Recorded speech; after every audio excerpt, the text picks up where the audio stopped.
আপনারা যদি দেশের প্রশ্নে, সার্বভৌমত্বের প্রশ্নে, বাংলাদেশের প্রশ্নে পাল্টাপাল্টি হুমকিতে উত্তেজনা ছড়িয়েছে বাংলাদেশ ভারতের রাজনৈতিক অঙ্গনে।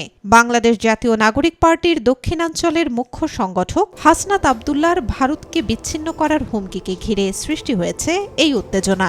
এই হুমকির কড়া প্রতিক্রিয়া জানিয়েছেন আসামের মুখ্যমন্ত্রী হিমন্ত বিশ্ব শর্মা। অন্যদিকে দিল্লিতে নিযুক্ত বাংলাদেশের হাই কমিশনার এম রিয়াজ হামিদুল্লাহকে তলব করেছে ভারতের পররাষ্ট্র মন্ত্রণালয়। গত সোমবার শহীদ মিনারে ইনকিলাব মঞ্চ আয়োজিত ওসমান হাদিকে হত্যা চেষ্টার সর্বদলীয় প্রতিরোধ সমাবেশে হাসনাত আব্দুল্লাহ বক্তব্য রাখেন। বলেন, ভারত যদি বাংলাদেশের সার্বভৌমত্ব, ভোটাধিকার ও মানবাধিকারকে সম্মান না করে, তাহলে বাংলাদেশ ভারত বিরোধী শক্তি ও বিচ্ছিন্নতাবাদী গোষ্ঠীগুলোকে আশ্রয় দেবে। ভারত সাবেক প্রধানমন্ত্রী শেখ হাসিনা এবং তার পৃষ্ঠপোষকরা অর্থ, অস্ত্র ও প্রশিক্ষণ দিয়ে বাংলাদেশের বিরুদ্ধে মানুষ দাঁড় করাচ্ছেন।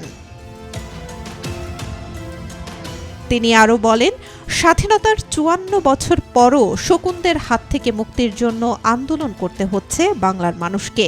ভারত বাংলাদেশকে অস্থিতিশীল করার চেষ্টা করলে প্রতিরোধের আগুন সীমান্ত ছাড়িয়ে ছড়িয়ে পড়বে। এ সময় ভারত বাংলাদেশকে আরেকটি ফিলিস্তিন রাষ্ট্রে পরিণত করতে চায় বলেও অভিযোগ করেন তিনি। এবার হাসনাত আব্দুল্লাহর এসব মন্তব্যের কড়া জবাব দিলেন আসামের মুখ্যমন্ত্রী হিমন্ত বিশ্ব শর্মা। তার এই মন্তব্যকে দায়িত্বজ্ঞানহীন ও বিপজ্জনক বলে নিন্দা জানিয়েছেন তিনি। বলেন, ভারত একটি বড় দেশ, একটি পরমাণু শক্তিধর রাষ্ট্র এবং বিশ্বের ৪র্থ বৃহত্তম অর্থনীতি। বাংলাদেশ কিভাবে এই ধরনের কথা বলতে পারে? এ ধরনের শত্রুতামূলক আচরণ চলতে থাকলে ভারত চুপ করে থাকবে না, প্রয়োজনে শিক্ষা দিতেও প্রস্তুত দেশটি। এদিকে বাংলাদেশের ক্রমাবনতিশীল নিরাপত্তা পরিস্থিতি নিয়ে গভীর উদ্বেগ জানাতে দিল্লিতে নিযুক্ত বাংলাদেশের হাই কমিশনার এম রিয়াজ হামিদুল্লাহকে তলব করেছে ভারতের পররাষ্ট্র মন্ত্রণালয়। বুধবার দুপুরে তাকে তলব করা হয়।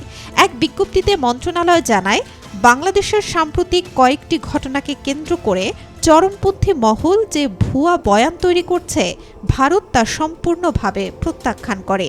দুঃখজনকভাবে অন্তর্বর্তী সরকার এসব ঘটনার বিষয়ে এখনও পূর্ণাঙ্গ তদন্ত পরিচালনা করেনি।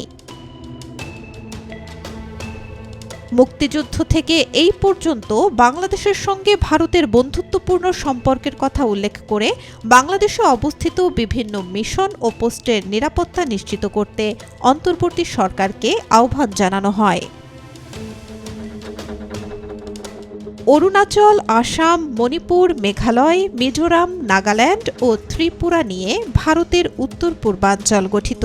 এই ৭টি রাজ্যের মধ্যে ৪টি রাজ্যের সঙ্গে বাংলাদেশের স্থল সীমান্ত রয়েছে। Desk report, B news 24।